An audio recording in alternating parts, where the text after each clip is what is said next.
ناظرین، جب سے 2024 کا الیکشن ہوا، چودھری عابد رضا ایک ہی بات کہتے رہے کہ چودھری الیاس کاف لیگ میں شامل ہو گیا ہے۔ میں آج بھی کہتا ہوں کہ بلائے چودھری الیاس صاحب کو مجھے آمنے سے بٹھائے، وہ کہہ دے کہ میں کیو لیگ میں شامل نہیں ہوں، ان کا کیو لیگ میں نوٹیفکیشن نہیں ہے، تو میں نے کہا کہ میں ریٹن لکھ کے دیتا ہوں کہ میں سیاست چھوڑ دوں گا۔ وہ چلے الیکشن کمیشن میں میرے ساتھ کہے کہ میں نے کوئی آپ کو ڈکلیریشن فارم نہیں دیا کیو لیگ کا۔ عمران ریاض خان نے بھی اپنا ایک پورا پروگرام کیا جس میں انہوں نے ود پروف یہ بات بتائی تھی کہ چودھری الیاس کس طرح کاف لیگ میں شامل ہوا، لیکن اس بات کی تردید کرتے ہوئے چودھری الیاس نے ایک پریس کانفرنس کی اپنے ڈیرا پر اور کہا کہ میں حلف کے ساتھ یہ بات کہہ سکتا ہوں کہ میں مسلم لیگ کاف میں شامل نہیں ہوں۔ انہوں نے یہاں تک کہا کہ ہم نے یہاں قرآن پاک بھی رکھا ہوا ہے، اگر آپ کہتے ہیں تو میں اس پر بھی ہاتھ رکھنے کو تیار ہوں کہ میں کاف لیگ میں شامل نہیں ہوں۔ لیکن پھر وقت نے ثابت کیا کہ چودھری الیاس نے پی ٹی آئی کی مخالفت میں ووٹ دے دیا۔ چودھری الیاس کی ضمیر فروشی نے اہلیان گجرات کے سر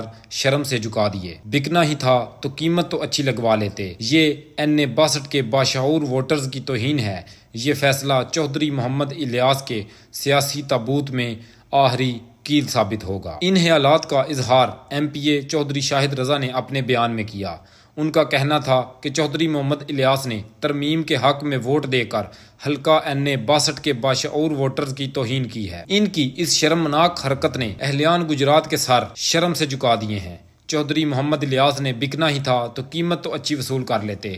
چودھری محمد الیاس نے بانی پی ٹی آئی کو دھوکہ دیا اور بے وفائی کی تاریخ رقم کر دی۔ این62 کے ووٹرز نے ہر جبر کا سامنا کرتے ہوئے انہیں ووٹ دے کر بھاری اکثریت سے کامیاب کروایا، لیکن چودھری محمد الیاس نے عوامی مینڈیٹ کو چند ٹکوں کے عوض گروی رکھ دیا۔ ان کی اس حرکت سے پارٹی اور عمران خان کے نظریے کو کچھ فرق نہیں پڑنے والا۔ تحریک انصاف کا ہر ووٹر ڈٹ کر عمران خان کے ساتھ کھڑا ہے۔